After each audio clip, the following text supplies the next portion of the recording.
name is also Marian. And other Marian will be watching the chat. So if you have questions or items you want to bring to our attention, she will be keeping an eye on that and drawing information up for me to my attention if I need to. And I can't see the top of this screen here. There we are, slideshow. And we're here to talk about reading music. And I appreciate you all coming. This is starting off Geek Week, but starting it off with a very, very basic skill. So many of us in this organization don't read music, and it's fine because there's recordings and there's people to help you out with your music and all that. And a lot of people learn a lot of stuff without being able to actually look at the music. But in this world where we have to be using computers and relying on our own strengths in order to be able to make any kind of progress, it's good to have as many tools at hand as you possibly can. And so this is maybe just one more tool you can put into your toolbox. We're going to go over some pretty basic stuff. I'm not going to get into a lot of depth, but I am going to cover a number of things. So by the end of the presentation, it might have looked like we did a lot. So you can, I think we are being recorded, and you would be able to go back and take a look at the class again if you wanted to refresh something. Or I think my name and my email address were on the front page, and I put my name and my email address on the last page of the presentation as well. So if you're interested in asking questions or communicating with me after the fact, that will be fine. And that information will be available to you again, as I say, on the last chart. So I applaud your willingness to venture off into a new area of sheet music, paying attention to the sheet music, and let's move on ahead. In the beginning, there was music, and very important to so many people's lives. Chant, minstrels that told stories and kept the verbal histories going and moved information around from town to town. They were like the newspapers of the day. And then folk songs in so many different cultures that music just became a way of sharing information. And then people wanted to remember the music, and so they figured a lot of different ways to try and notate it, what they were doing, so that other people could copy it, or they could share it perhaps with their children, or share it with friends or with people in other areas. And so if we think, these are some examples of ways that music was notated in the past, but we're going to talk only about the way that we're doing it in the Western part of the world, and in barbershop in particular. So suppose you had a simple song and you wanted to share with somebody, you wanted to write it down so you could share it with somebody how to sing it. You might take the words of the song and write them down high and low, depending on what the notes are going to be. Twinkle, twinkle, little star. And so like the twinkle, twinkle is a big jump, so you would put those far apart. Twinkle, little is a small jump, so you'd put those closer together. And then when you come back to star, it's the same note as that second twinkle, so you might draw a line just to connect it. It's just a way to visually show what you're doing with the music, and that might be a way to remember it. There's some questions here. How long do I hold this? And are all of those words equal? And how far is that interval between the first two twinkles? So we've progressed onto a different way of showing the music, and this is the convention that Western music uses. We use a line, and if notes are the same, they're on the same line. So we have these two notes of twinkle are the same note, they're on the same line. These two notes are the same note in little, so they're on the same space. So these two notes are the same as this note over here, because that looks the same as this in terms of the lines and spaces. So this is the way music looks to us in the United States. We call these staff lines. It's called a staff. And it's a metric to help you to know the relative pitches of the different notes. Sometimes in our music, we sing with more than one person on different melodies. So here's an excerpt from Fight Song. We have a lot of different staffs, 4 in this case, and each person's line is written on a separate staff. So one person is singing this, and one person is singing this, and one person is singing this. But you can see by this vertical bracket on the side, on the left, that these 4 staffs are connected in that anything that's in a vertical line is sung at the same time. So everybody here sings life at the same time. Everybody sings song at the same time.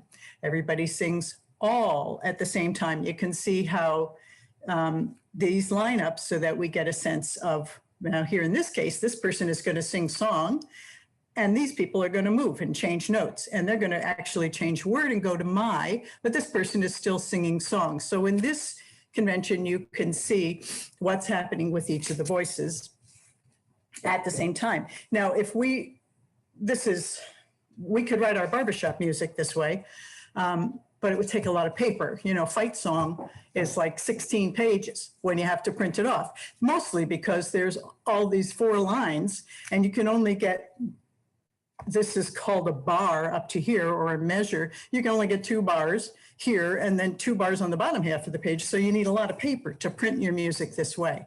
So we use a different convention in barbershop. We use only 2 staffs, and we use the tenor and the lead on one staff and the bass and the baritone on another staff.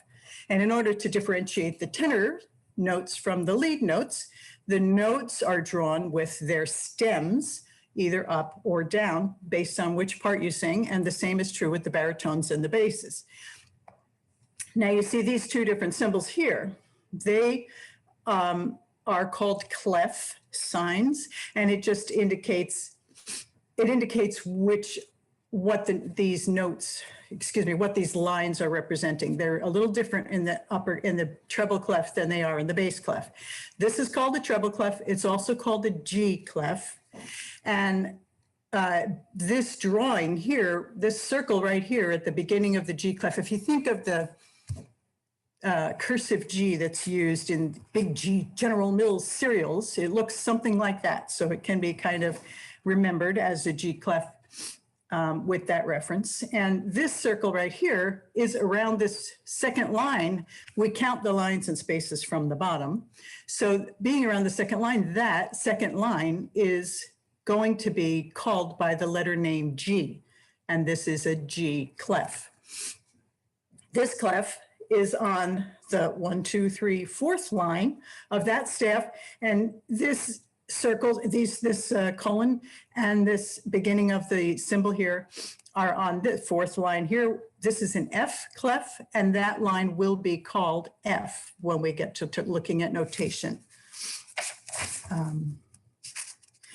So we have 5 lines and 4 spaces on each of the steps. 1, 2, 3, 4, 5, and 4 spaces. 1, 2, 3, 4. That gives us room for 9 notes, right? But you can write a note above the line, and you can write notes below the line. So, and then these 2 staffs actually connect with 1 line in between. They've just spaced them out visually so that they're a little easier to read.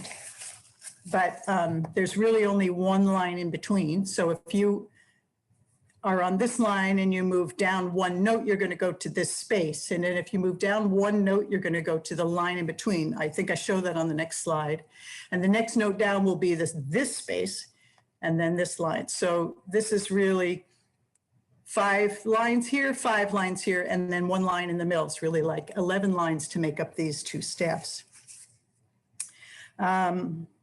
So we're just going to, let's see how does it look when we put notes on this staff. So here you see that there are notes on spaces and notes on lines. And as I said, there's the one in the center, one line in the center. So here's how notes look. We call that middle C because it's in between the two steps.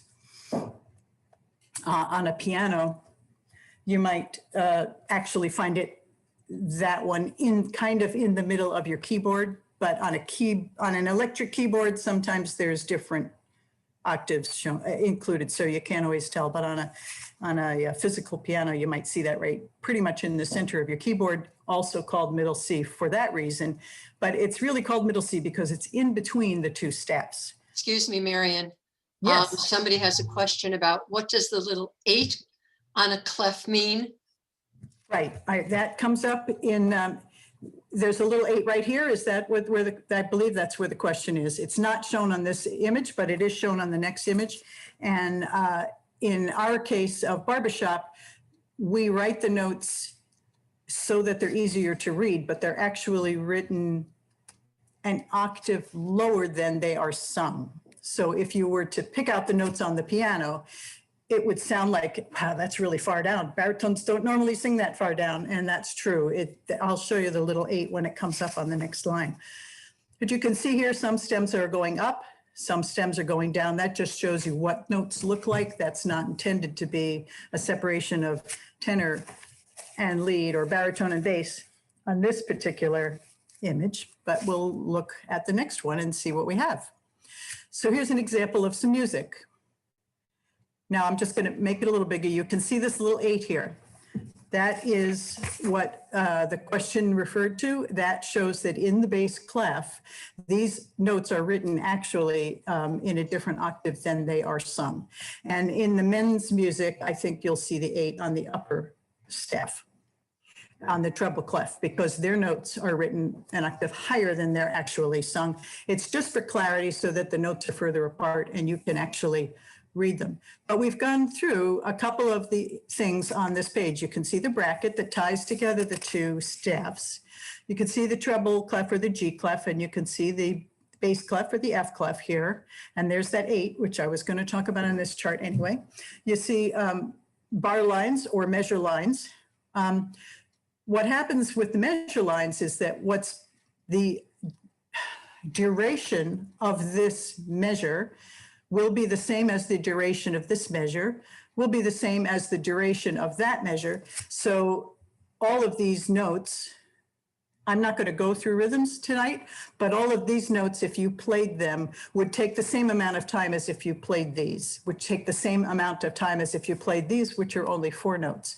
It's a tempo marker, more or less, to have these measure markers.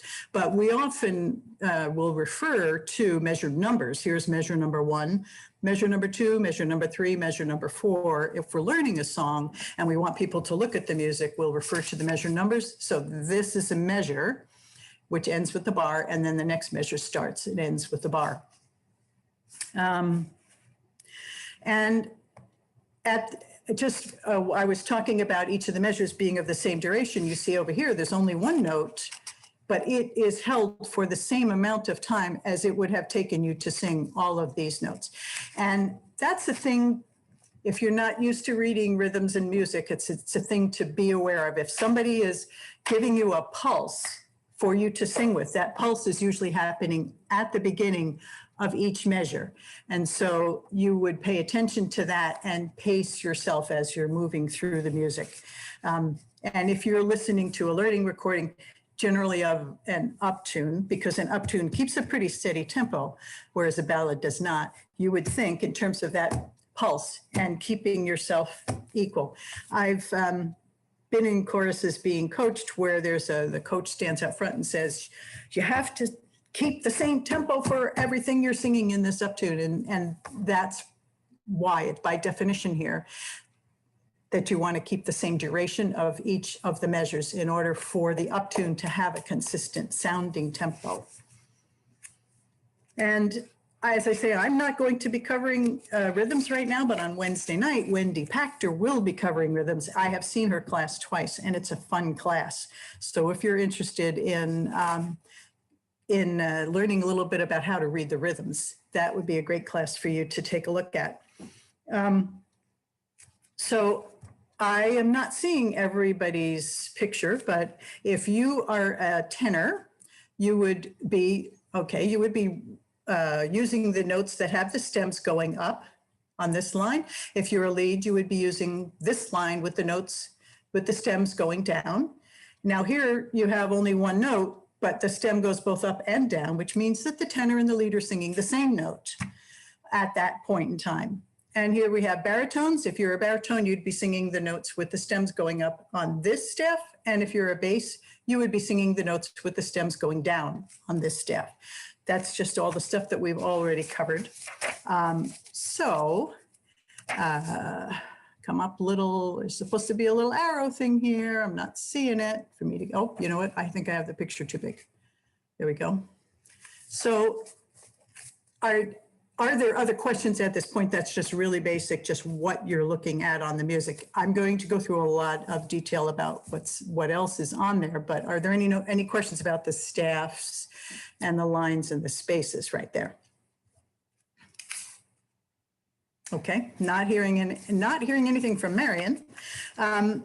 So there's a lot of notes that were on that previous page. So what are they? Anyway, why are they there? Well, we use letter names to call the notes. We use the letters A through G, A, B, C, D, E, F, G. And then we repeat again, A, B, C, D, E, F, G.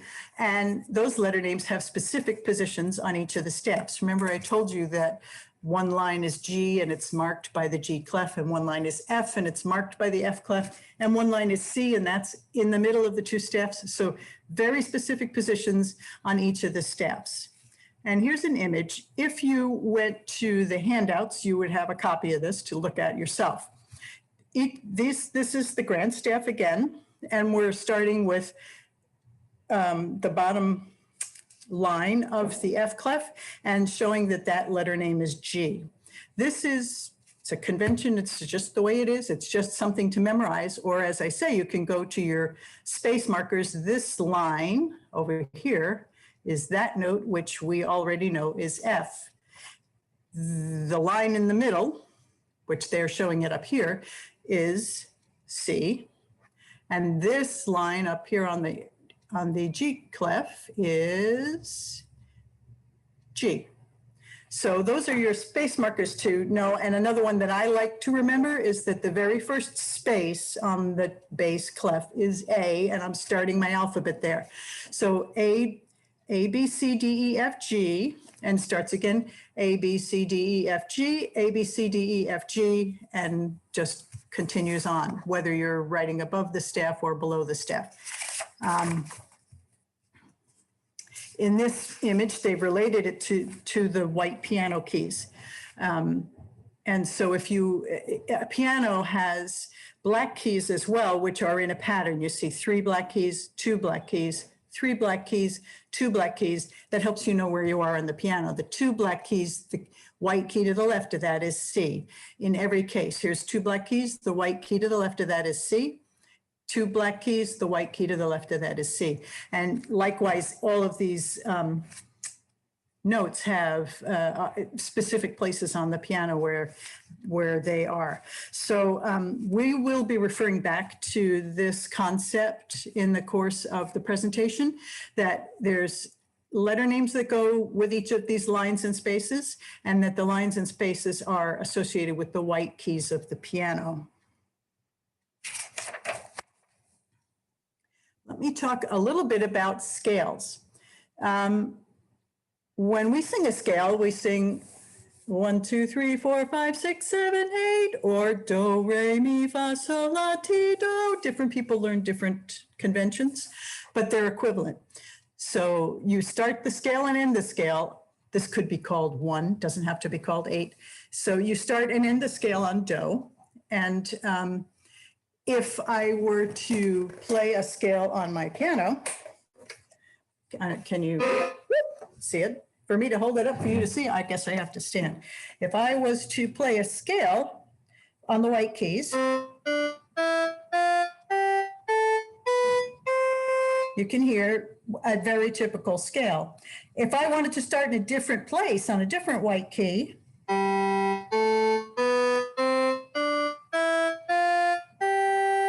that doesn't sound right. It's at the top end of that scale, something is wrong.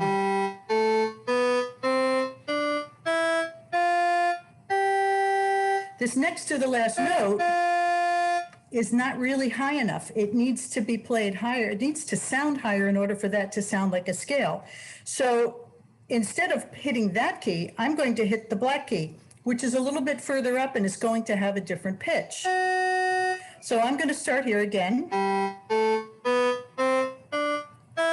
Instead of the white key, I'll play the black key, and then back here. So you see that I changed from the white key to the black key. What I've done is I've moved up a half step. It's a half step to go from the white key to the black key, and I've made this, which, if you could look back at that other chart, this was an F. I've made that F sound higher by playing an F sharp. And I will show you the sharps on the next page. But by putting one sharp in there, I come up with a normal sounding scale.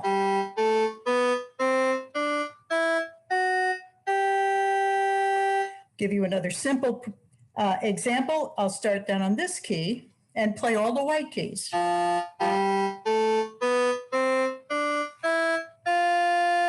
that one sounded funny in the middle. Let's see. That note sounds funny. It's a little higher than it should be. So because it's higher than it should be, I want to make it sound lower. I'm going to play the black note that is before it instead of the white key.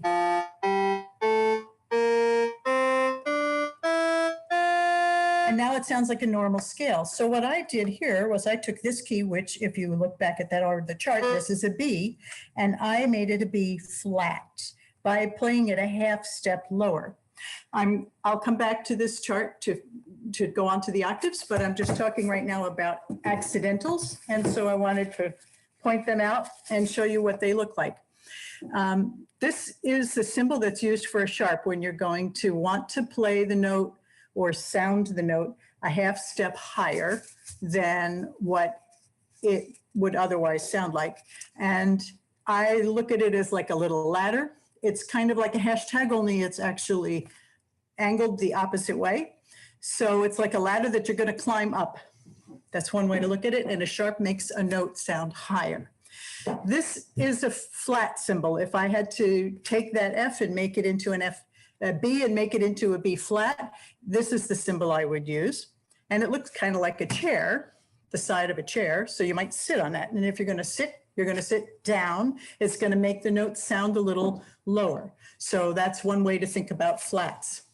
This one, sort of like a sharp, but it doesn't have quite all of the signs to it, all the sides to it. This is called a natural. If you had a sharp or a flat before that and you wanted to change it back to its original pitch, you would use this symbol. Sometimes we see a double sharp or a double flat, which just sharps the key twice or sharps the note or flats the note twice. We don't see that too often, but sometimes you do. So that's what that looks like. And we want to see how that looks with notes. So here's a note that has a flat. And what they'll do is they'll show the accidental before the note. And then here's a note, and on the same space or line as the note. Here's a note that has a sharp. So they'll show the sharp before the note and on the same space or line. And here's a note that has a natural because it was flatted here. And then you want to put it back to its original note, its original pitch, you put the natural. So I'm just going to go back 2 charts and talk a little bit about octaves, but let me stop first and see if this has raised any questions. Nope, Marian is saying no, so I'm going to go back 2 charts. So we talked about a scale. There's 13 different scales in what we call major. Then you can get into minor. There's a lot. You can get sophisticated, but we're not going to do that. We're just going to talk major scales right now. So there's 13 different scales. If you start on any one of the white keys or any one of the black keys of the piano, and they have the same relative position between each of the notes so that you hear the same sounding scale, relative scale. And in order to make them all different, you have to add different numbers of sharps or flats in order to make that scale work. So if you wanted to count an octave on the staff, that would be from do to do. You're going to start on the key or the do letter. So if I wanted to count an octave E to E, I would start on an E on the staff. It's going to be on a line or a space. And then using that as one, I would count each of the lines and spaces above or below that, if I'm going up or down for the octave, for 7 successive letter names. So I would say E, F, G, A, B, C, D, E, back to E. And the 8th line or space would be the octave, would have the same letter name as where you started from. So I will show you an octave on music in a later slide. And I just wanted to go over that so that I put it out there for you at least once before we get to it. So let's see. So we talked about accidentals, and we saw how the accidentals look. Now, if I have more than one flat in the scale or in the key, I might show them at the beginning of the staff as a key signature. And they always show in the same order. Flats always start with B. They always go to E as the second flat, A is the third flat. There's just an order that which they show up. And this is a sharp key signature, and they show up in a similar order all the time too. I'm not suggesting that you need to know what the key signatures are in this class, but there is somebody later in the week that's doing key signatures and how to get to the first note in a song. So you have the option to learn a little bit more a little bit later in the week. I'm just showing you this is what it looks like. When you put a key signature at the beginning of the piece, it is effective throughout the whole piece of music. So if I have this B, E, and A flat given at the beginning of my piece of music, then every time there is a note on this line, it's going to be a B flat. And every time there's a note on this line, it's going to be an E flat. And every time there's a note on this line, it's going to be an A flat, unless there's an accidental put in front of it. We will see those in the music. Once again, a sharp, a flat, and a natural, that's what they look like. Here's what different key signatures look like. F major has one flat, which is the B, which I played for you on the piano, and it's the B is this. If this line on the clef is G, the next space above that is A, and the line above that is B. So that's a B flat. And in this case, I said the first space on the bottom of this bass clef is A, and the line above that is B. So these are both B flats, and that's an F major key signature. This B flat major key signature has 2 flats, E flat has 3 flats, A flat has 4 flats. You probably could learn more about that, as I said, later in the week. But that's just what they look like. And here's what sharp signatures look like. Because you'll see those on the music. Now, in this case, we've got 2 flats on this music. And what you'd probably want to do in the early stages before you're really comfortable with keys and stuff is you'd go to somebody on your music staff and you say, what key is that in? And they can tell you, or what is do in that song? And they can tell you, so you know where you're working from. So let's take a look at this again. We have the key signature here. So every note on this line is going to be a B flat, B flat, B flat, B flat, B flat, B flat, B flat, B flat, B flat, throughout the whole song, unless an accidental is written. So let's see where there's an accidental. Here's an E flat on the lower clef. I don't know if you can see my pointer because I made the thing bigger and I changed the pointer. This is an E flat, this 1, 2, third space. So we have, oh, look, this one here has an accidental in front of it. That's not going to be sung as an E flat. It's going to be sung as an E natural. But when we go over here, it goes back to being a flat. And they're showing you that it's changing back. So this is how accidentals are used within the music. They're used sometimes to change what's happening in the key signature. And usually generally an accidental will only be applied for the duration of one measure. They don't have to show here that it goes back to an E flat. In this case, they do show it. But they, according to the conventions of music, they don't have to show it. People who are comfortable with reading music would know that that automatically goes back to the key signature. In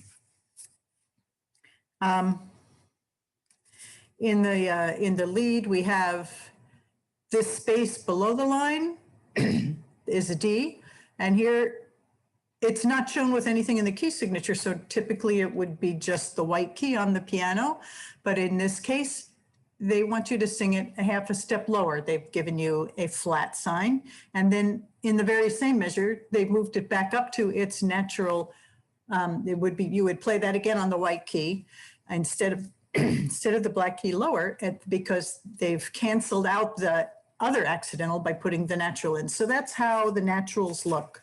That's how the accidentals look on the paper. There's lots of other symbols on this music. And so what do we think some of those mean?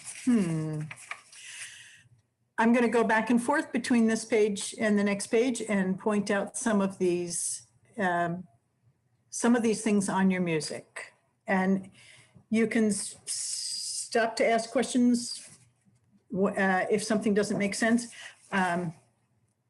Or if you haven't, or if you don't remember it, or if it doesn't, if I'm not explaining it correctly, you can stop to ask questions. So first of all, you can look at your own part. You know which line is yours. You're a tenor, you're a lead, you're a baritone, you're a bass. And you look at whether you're jumping up, whether you're moving up, whether you're moving down, whether you have large changes of notes, or whether you have small changes of notes, or whether your notes are going straight across. That's one really very basic key you can get from looking at the sheet music. And I often recommend to people that are learning music, if you're listening to the recording, to watch the music and run your finger across your line and watch what happens to the notes as you're listening to that voice to get a sense of the size of the intervals that are being used and which notes are being repeated. We're visual learners. Most of us, some are audio learners and some are kinesthetic learners, but most of us are visual learners, and it's helpful to see what's happening to the notes as the music is going along, because it's helpful to remembering it. And if we have notes that are connected together in some way, you'll see that with I call it a sideways parentheses. It's a curve here. So, or let's look at these two notes. They're connected, which means in this case, you don't have to restate it. They're connected for a duration, so that this amount of time and this amount of time are added together for the length of that note. And then you move to the other note. They've connected them all because there's only one lyric. And so they're all connected, and you just move smoothly from one note to the next. But they use this sideways parentheses to show that. Here again, these notes are the same notes, but they're connected just for duration, to show the duration. And I talked on the previous chart about the size of your intervals and your movement. So you've got something here that's down in the middle of the staff and then jumping up to the first space and then back down and then back up. Now this note is in between those. You can tell that that's not going to go as low as this one because it's higher in space. And then this note goes even lower. These extra lines in here are called ledger lines. The first line is what I talked about before, the middle C, and then you could write this note down here on the staff, but then you'd be confused as to whether it was a lead note or a baritone note or a bass note because it's on the other staff. So in order to write it on the upper staff, they add the ledger lines and show you the note up here. It looks, leads will see that often enough that they have extra lines below their notes, extra lines below the staff for their notes. Tenors generally are within the staff. Baritones sometimes have those extra lines above the staff. And bass, like in this case, this bass note is below the staff. It's below the bass staff, and it's on an extra ledger line. So it just shows that you can write notes very high or very low, just using the ledger lines to show that you're continuing that pattern of lines and spaces in terms of pitch relativity. So on the previous chart, we talked about large intervals and small intervals, and we talked about this connecting line. Let's go back to the previous chart. I'll show you what an octave looks like. We talked about an octave before in counting the lines, and then I've just already talked about the ledger lines on the leads on the lead note. So let me go back and show you once again. Here's where the ledger line example is, these two extra lines that are shown below the staff. Let's look at an octave though. This is an octave, and what I said on the previous page was start with the first note of the octave, which happens to be this line below the G clef, below the F clef, and you count that as 1, and I'm just going to make it bigger. And we're going to count lines in the spaces from there up to here. So that line is 1, the space is 2, the line is 3, the space is 4, the line is 5, the space is 6, the line is 7, and the space is 8. Because they're a distance of 8 apart, that's an octave. Lots of times we tell people, look for all the octaves in your music. Well, if you don't know what an octave looks like, you wouldn't know how to look for them. Generally, if it's an octave in the same staff, either in the bass clef or in the treble clef, one of them is on a line and one of them is on a space, and they got a lot of room in between them. So that's worth to stop and count them and see if you count 8, that's an octave. There is an octave, I think, up here in the treble clef as well. I remembered seeing that before. So here we have a space is 1. The line is 2, the space is 3, the line is 4, the space is 5, the line is 6, the space is 7, and the line is 8. Count to 8 between these two makes that an octave. And again, one of them is on a space, one of them is on a line, and there's a lot of room in between them. So you can kind of guess that that's an octave, but then you can actually count what's happening to confirm to yourself that it is an octave. So that's something to look for in the music. You would want to look within the staff. It's harder to look for octaves between this staff and that staff unless you're a little more comfortable with the notes, but it can be done. We could go from this one down to that one and you would see that it was an octave, but it's just a little more confusing when you're changing the staffs. So for tonight, we'll just stay with looking at octaves that are within the staff. Marian, there's another question. Sure. Do they call it octaves when it is between tenors and basses or baries on different staff lines?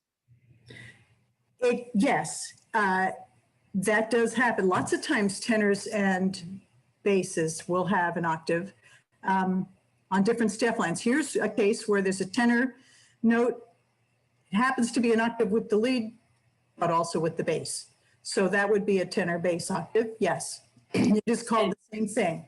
And another question, do accidentals affect the octave? In barbershop, you shouldn't really see them with different, you shouldn't really see an accidental on one instead of the other. If you had an accidental here, you would have it here as well. In barbershop, because of the way that we tune and the type of chords that we use, you wouldn't have two notes like that a half step apart. So this this is a B flat, this is a B flat, this is a B flat. If you had an accidental and made it a B natural and a B natural and a B natural, there would still be an octave. I'm not sure if that answers the question, but that's, if you have accidentals, in order to have an octave, you have to have the same accidental on both ends. Maybe that's the way to put it. Yeah. All right, so let me go back and see what I had on that previous sheet of paper now. So we've done these. We've talked about accidentals, and I've shown them on other sheet music, so we can look at them again here. There is a term enharmonic notes, indicated by a dotted line that goes straight across the notes. That happens, here's a sample here, where we have this note with a sharp, and this note, because of the key signature, this note has a flat. This space all the way along has a flat. If you can go back to your original, to that sheet and see what this notes are, excuse me, this note here is a D, which is between the two black keys, the D. And they're showing you a D sharp, so they're going to go to the black key that's above it. The next note, which they're saying is enharmonic, is that space, and that's an E. But it's an E flat because there's a flat in the key signature. So to make it flat, you go down to the next key, to the next black note. So this one going up or this one going down are the same note. On the piano, they're the same note. Half step up for the D, half step down for the E. If, however, you're an arranger and you're looking at this, you would look at this chord and you would say, oh, that's a B chord and the D is really the third of the chord. As the third step in the chord, you have to sing it a certain way. In this case, the E is do, is the root of the chord, and you would sing that a different way. So if you're going to sing this note as a third and you're going to sing this note as a root, they're going to sound slightly different to the ear. And that's Pythagorean tuning, which we're not going into, but that's what, in order to show this chord in its correct spelling, they had to show that one with a sharp. In order to show this chord with its correct spelling, they showed this one with a flat. On the keyboard, they are the same. When you sing them, they have onion skin layers of difference. So but we show here as the same note, because if you are picking out your notes on a keyboard, you're going to look at it and say, why did they do that? Why did they have to write them that way? But that's called enharmonic. And that, oops, I wonder where I was. Where was I? Let's go back here. Those are called enharmonic notes, and they're shown with a dotted line going straight across the two notes. Sometimes it says same note, sometimes it doesn't. Intro verse. Lots of our songs in barbershop, a typical song might have the format of verses and choruses. The chorus is the part that you repeat over and over and over again, and the verses are the different parts that tell you the story. In barbershop, we add an intro and we add a tag. Those are just sections of the music, and I'm not sure we'll see it on this piece of music. We might see it if I go back to, let's see what's on the next one. This is the next page. You see they'll write tag here. In fight song, if you look through, they'll write chorus 1, chorus 2, chorus 3. So those are indicators on the sheet music that just help you to know where you are in the music and where you are in the song. So it's just so that will be written, intro will be written over the top where it is. Sometimes it says verse, sometimes it says chorus. They're helpful cues.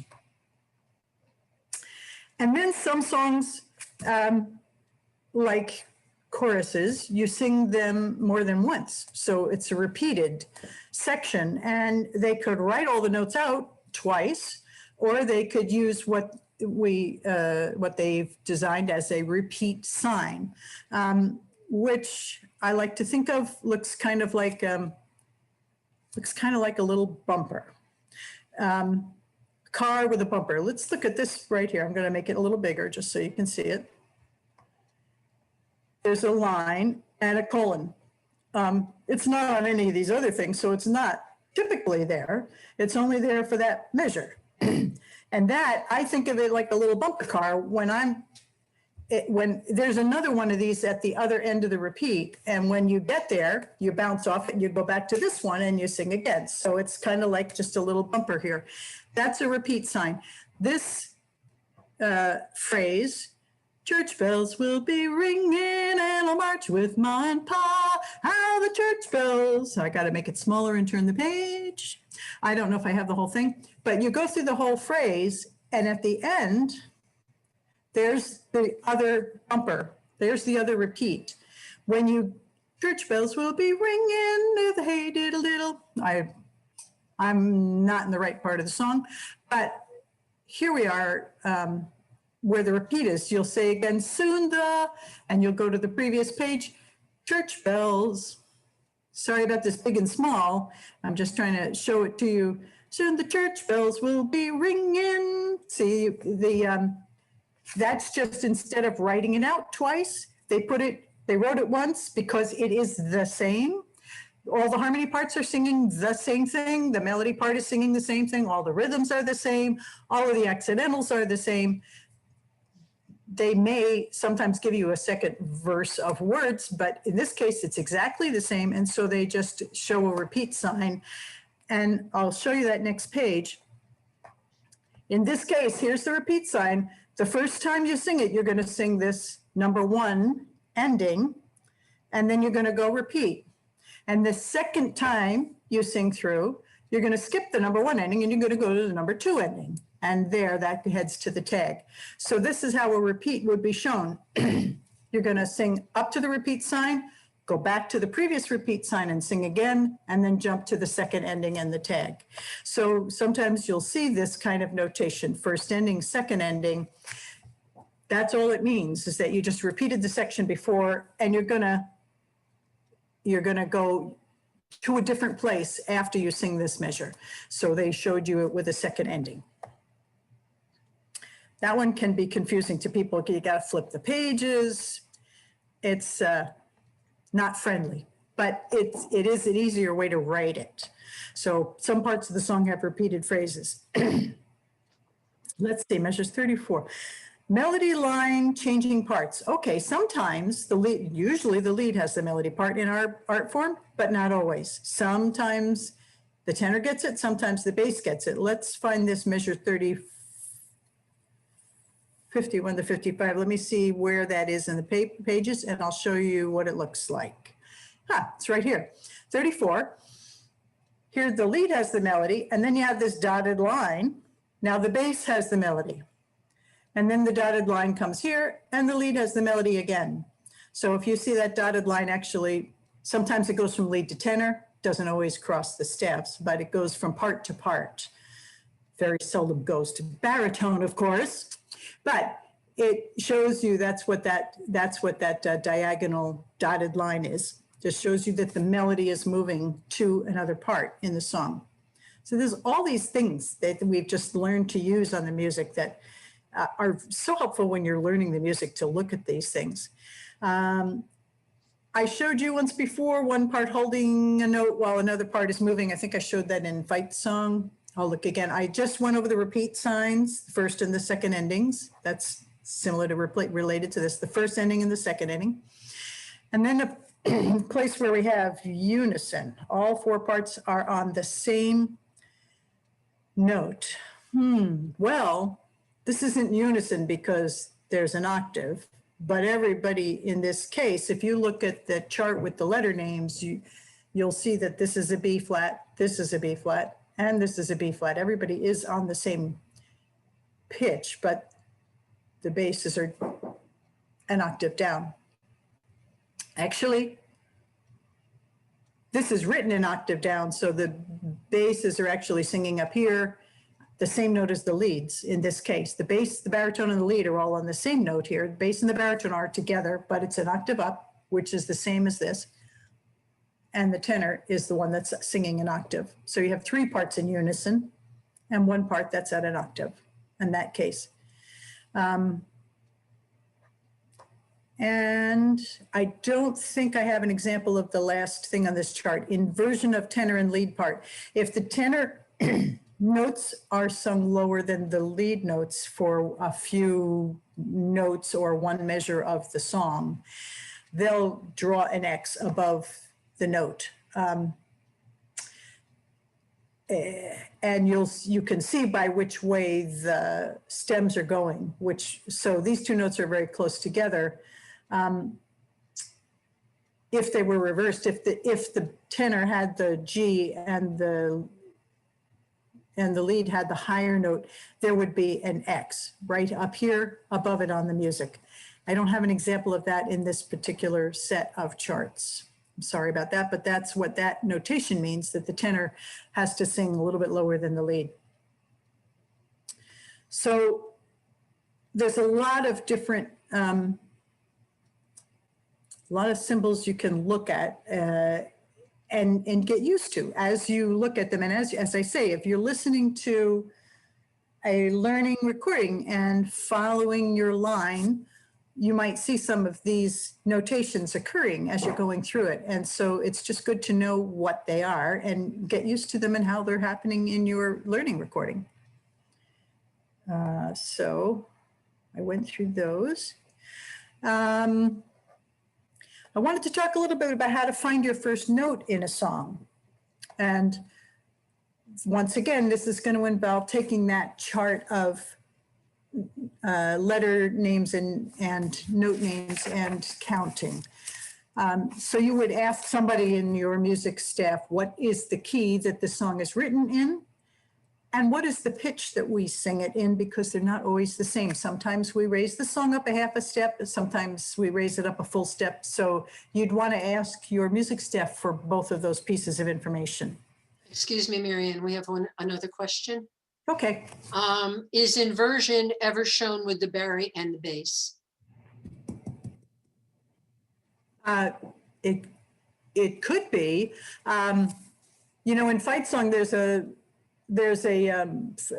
phrase in one of the verses where the bass actually is written an octave higher than the baritone, and people look at it and say, well, how come the baritone has to sing so low? It's just the way it's written. And if that was written on one staff, it would be shown with the inversion. But it's because it's written the way it is, with each line having their own separate staff, you don't see it. So it does happen, yes, and it could easily, it would be shown if that happened. Would be written the same way. And we have, there's a song we sing, Let Freedom Ring, which the bass has melody and the baritone does go below the bass in 2 different parts of the song, and it probably is shown on that music, but I don't have a copy of that to show you. Yes. So if you know what the key is to the music, the key, you have to use the key to look at the sheet music, because that key is associated with the sheet music. The pitch as sung is an ear thing. It's more how it sounds. But if you're looking at the music, you're going to want to know what the key is. Find the letter name of the key. Let's say it's in F. You're going to find the F on the staff. If you're a tenor or a lead, you'll look at the treble clef. If you're a baritone or a bass, you'll look at the bass clef. Find the F, which is the key name on the grand staff, and which line or space it occupies. And then you find your starting note on the music and which line or space does it occupy. And you're going to count the lines and spaces from the key note to your first note, the key note being 1. And then you will, starting from the pitch, you will sing the scale up or down that number of steps that you determined here to get to your first note. Let's look at an example. How we sang today. I would tell you this is in the key of B flat. So so G being this space, this second line is G. Let's make it a little bigger. Come on. This being G, that's A, that's B. Whether it's B flat because there's a flat in the signature. So that's the keynote to the song or the do of the song. Now, if you're a tenor, your first note is here. It's this space. It's not that line. It is, if I count this line as 1, and this, since I'm going down, I'm going to count backwards. I'm going to count this as 8, and I'm going to count this as 7 because it's the space below that. And then if I hear the pitch, and I start there's 8, and I go to 7, that 7 is going to be my first note. If I'm a lead, I'm going to count 8, 7, 6, 5, and that's going to be my first note. If I'm a baritone, I'm going to look down at this staff. The B flat is here. That's do. And I'm going to count 1, 2, 3, 4, or A, do, re, mi, fa, to get to the baritone first note of the song. And if I'm a bass, I'm going to start at the do, and I'm going to go up 1 space, and that's the bass first note. So I'm finding the key note, which line or space is it on, which line or space is my note on, and I'm counting either up or down to that note to find out what my first note is. So if I look up here at a different piece of music, this one happens to be in the key of E flat. Somebody told me that. So an E, let's see, this is a G. This is a G. And so G, A, B, C, D, E is this space up here at the top. It's the 4th space on this treble clef. And there's the flat right there, E flat. There's also, if I count down, it's a little easier for me to get to go from G here, this line, to, it's just because that line, that space is far away from everything. So I'm going to take this G line, and below G would be A, B, C, D, E, F, G. That would be F in the space, A, B, C, D, E, and then the E would be on the line below that. So that's also an E flat, even though the flat only shows up here. That's also an E flat. That's the keynote of this song, the first line. And if I'm a lead, I sing that note. I'm lucky, I sing do. If I'm a tenor, I sing 1, 2, let's see, E flat. 1, 2, 3. That's singing it in the key that it's written in. If I choose to sing this song in a different key, if somebody tells me that's the key, I just start here. 1, 2, 3. If somebody tells me to sing it in this key, I start here. 1, 2, 3. So if the chorus has changed any of its pitches of the starting pitches of the songs, it doesn't matter as long as they blow the pitch and you know that's the do. You count from the do. I'm sorry, somebody's calling me and I'm trying to hang up on them. That's the do or the pitch, and you count the number of lines and spaces to your note. On the bass, here's the, I'll tell you that's the E flat. This is an F, this line, and the E is below it. So that's the E flat because there's a flat on it. And so for the baritone, you would count do, ti, la, so to get to my first note. And if you're a bass, you would count do, ti, la, so, fa, mi, re, do. And you start on the pitch, the same as the lead start of the pitch, and you're an octave apart. So that's quick because I'm at the end of my time.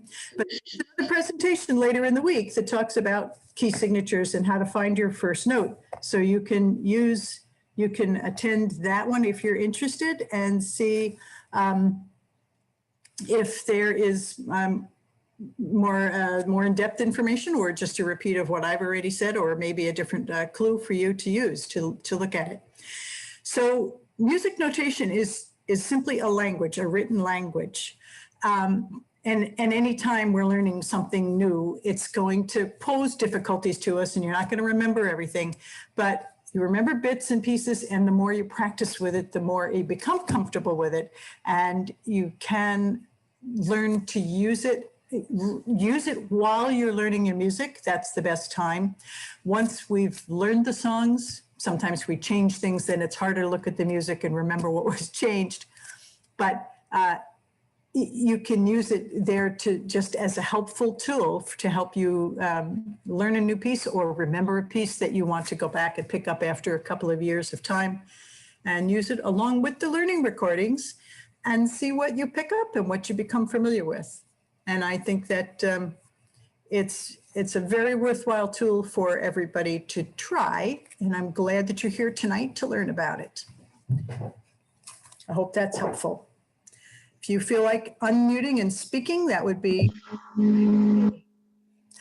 Thank you, Lorraine. Great class. Thank you. You're welcome. I'm going to step screen share here. So, oh, wow, we got to quite a few people. Yeah. Know that. Thank you, folks. It is time for the next class to start.